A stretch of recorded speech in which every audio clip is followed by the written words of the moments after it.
എലാസ്റ്റിക്കോ ചെയ്യാം നമുക്ക് വേണമെങ്കിൽ. എലാസ്റ്റിക് ചെയ്യാം വേണമെങ്കിൽ, ഇത് ചെയ്യാം, ഇത് ടൈപ്പ് ചെയ്ത് ചെയ്യാം. പിന്നെ നമുക്ക് എന്ത് ചെയ്യാം, ഇത് ചെയ്യാം.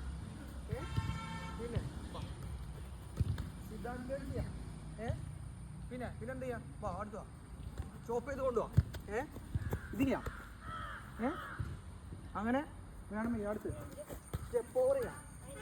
അടുത്ത് എന്ത് ചെയ്യാം, ബോഡി ഫെയിൻ ചെയ്യാം അല്ലേ.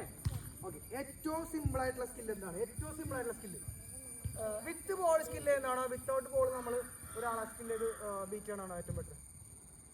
വിത്ത് ബോൾ സ്കില്ല് ചെയ്യാൻ ഡിഫിക്കൽട്ട് അല്ലേ? വിത്തൗട്ട് സ്കില്ല് ഏതൊക്കെയാ? വിത്തൗട്ട് ബോളിന് സഹായം ഇല്ലാതെ ബോളിന് ടച്ച് ചെയ്യാതെ എന്തൊക്കെ skill? Fake shot, body feint invest ചെയ്യുന്നല്ലേ? ഫേക്ക് ഷോട്ട് ചെയ്യാം. വാ, അപ്പൊ ഞാൻ ഈ പറഞ്ഞ കാര്യങ്ങളൊക്കെ ചെയ്യണമെങ്കിൽ ഒരുപാട് എഫേർട്ട് ഈ ബോളിൽ കൊടുക്കണം. അത്രയും മാസ്റ്റർ ചെയ്താൽ മാത്രമേ എന്താവുള്ളൂ, പെർഫെക്റ്റ് ആവുള്ളൂ. ഓക്കെ, വിത്തൗട്ട് ബോൾ നമുക്ക് എന്ത് നടത്തും? ഇപ്പൊ ഇയാളെ നിൽക്കുന്ന ആളെ എങ്ങനെ എനിക്ക് എങ്ങനെ ഡ്രിബിൾ ചെയ്ത് നടക്കാം? എനിക്ക് ഏറ്റവും ഈസി സ്കില്ലാണ് ബോഡി ഫെയിൻ. അത് ബോളിന്റെ യൂസ് ഇല്ല.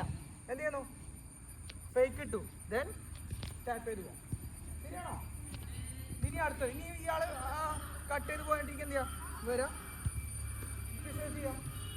ഈ റെയിൻബോക്കിലൂടെ എല്ലാ സമയത്തും ഇടാൻ